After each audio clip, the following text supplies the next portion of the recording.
खबर देवरिया जनपद से, जहां भारतीय किसान यूनियन के राष्ट्रीय प्रवक्ता राकेश टिकैत ने भारतीय किसान यूनियन द्वारा आयोजित किसान सम्मेलन को देवरिया में संबोधित करते हुए भाजपा सरकार पर जमकर तीखा प्रहार किया।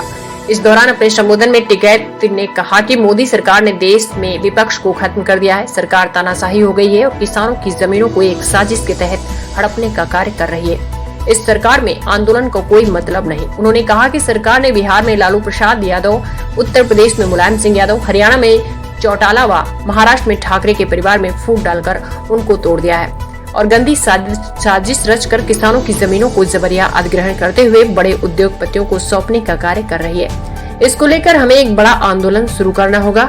उन्होंने किसान यूनियन के कार्यकर्ताओं से अपील करते हुए कहा कि आप सभी एकजुट हों और इस मुहिम में मजबूती से लड़े।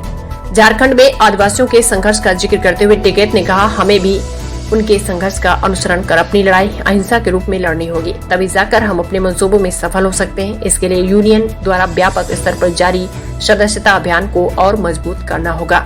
देवरिया के चीनी उद्योग पर कटाक्ष करते हुए कहा कि जिस जिले में 8 चीनी मिलें हुआ करती थी, आज ये सारी मिलें बंद कर दी गई, जो सरकार का किसानों के प्रति दुराग्रह को दर्शाता है। इस दौरान उप जिलाधिकारी सदर सौरभ सिंह को भाकियू प्रवक्ता राकेश टिकैत ने मुख्यमंत्री के नाम संबोधित 11 सूत्री मांग पत्र सौंपा।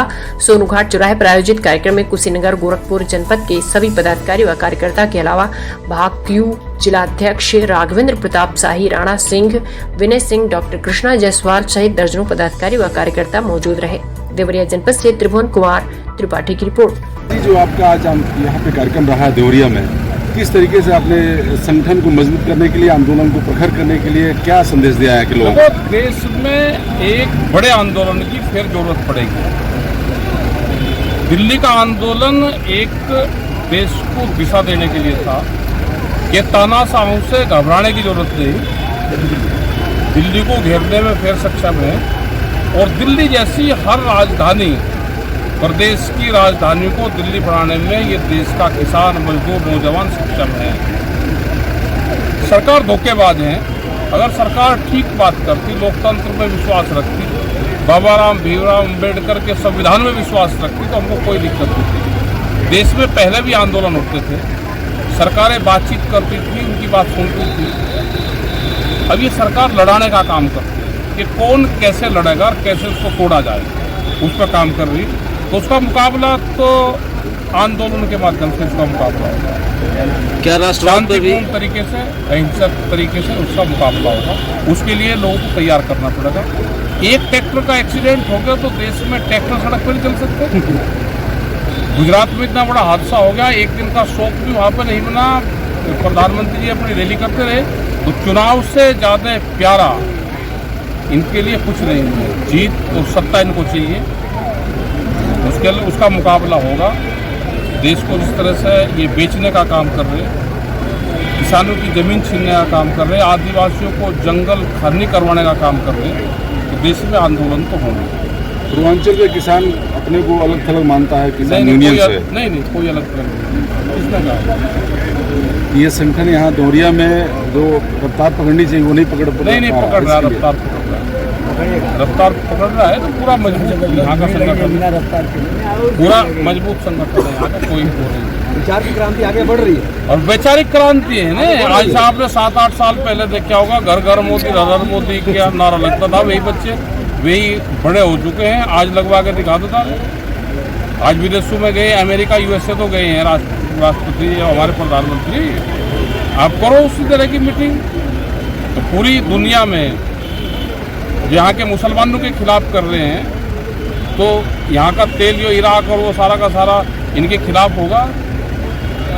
सबसे ज़्यादा मार्केट तो हमारी यहीं की थी, हमारे बच्चे वहीं नौकरी करते हैं। आप उनको यहाँ पर तंग करोगे, वहाँ से कितने लोग बेरोजगार होंगे, कितना पैसा फौरन से आ रहा है। क्योंकि विदेशी नीति भी हमारी खराब है।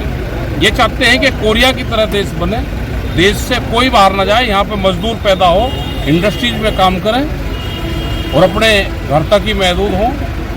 टोलों पे, सड़कों पे ना निकले, ट्रैक्टरों को बंद करो, गाड़ियों को बंद करो, सस्ता मजदूर गांव के गांव में रहें, वो नहीं होगा। इंटरनेशनल पॉलिसी सब जानते हैं।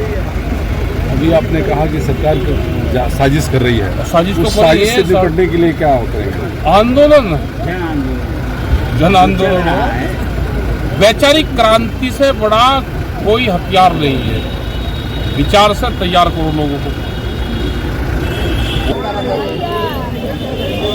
आज जो टिकैत जी का ये आज कार्यक्रम हुआ है, किस तरह का कार्यक्रम रहा है और क्या संदेश देने का काम किया टिकैत जी ने?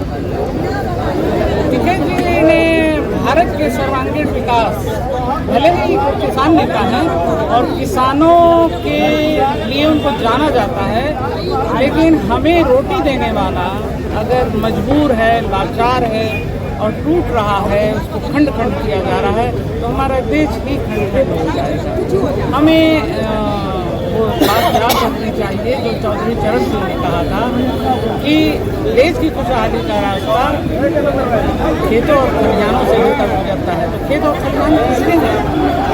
भले आज उनको जानवर चर जा रहे हैं और उनको बाड़ लगाने से भी रोका जा रहा है, तो आज ये कैसा भारत है?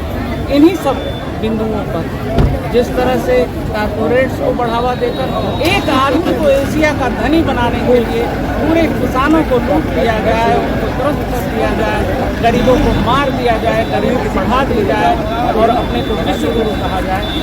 इन सब की लड़ाई के लिए यहाँ पर राकेश टिकैत जी आए हैं और आने वाली पीढ़ियाँ, मैं नौजवानों को जो भी थोड़े जागरूक हैं और इस समय चुप हैं, उनसे मैं ये कहना चाहूँगी कि आप भी अपनी चुप्पी तोड़ें, ताकि कल पीढ़ियों के सामने, आने वाली पीढ़ियों के सामने, अपने बच्चों के सामने आप बोल सकें कि हमने भी वो लड़ाई लड़ी।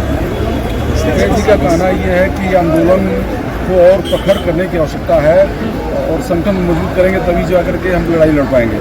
किस तरीके से आपको संगठन मजबूत करेंगे? नहीं, उन्होंने एक तरह से ये पूरा जन संदेश दिया है कि आंदोलन ही इसका एकमात्र रास्ता है कि चीज़ें सही हों और ये लड़ाई लड़नी पड़ेगी। इसके लिए उन्होंने झारखंड के आदिवासियों का एक उदाहरण दिया कि वो कैसे लड़ते हैं। न उनके हाथ में डंडा होता है, न उनके हाथ में पत्थर होता है, न कोई हथियार होता है, वो लेट जाते हैं। गाड़ियाँ आती हैं, रास्ते में लेटे हुए आदिवासियों पर डंडे चलाती हैं, उनको लहूलुहान कर देती हैं, तो जो लहूलुहान हो जाता है उसको उठा के किनारे कर देते हैं। फिर दूसरा जो नौजवान होता है जो अभी लहूलुहान नहीं हुआ है, वो आके खड़ा हो जाता है।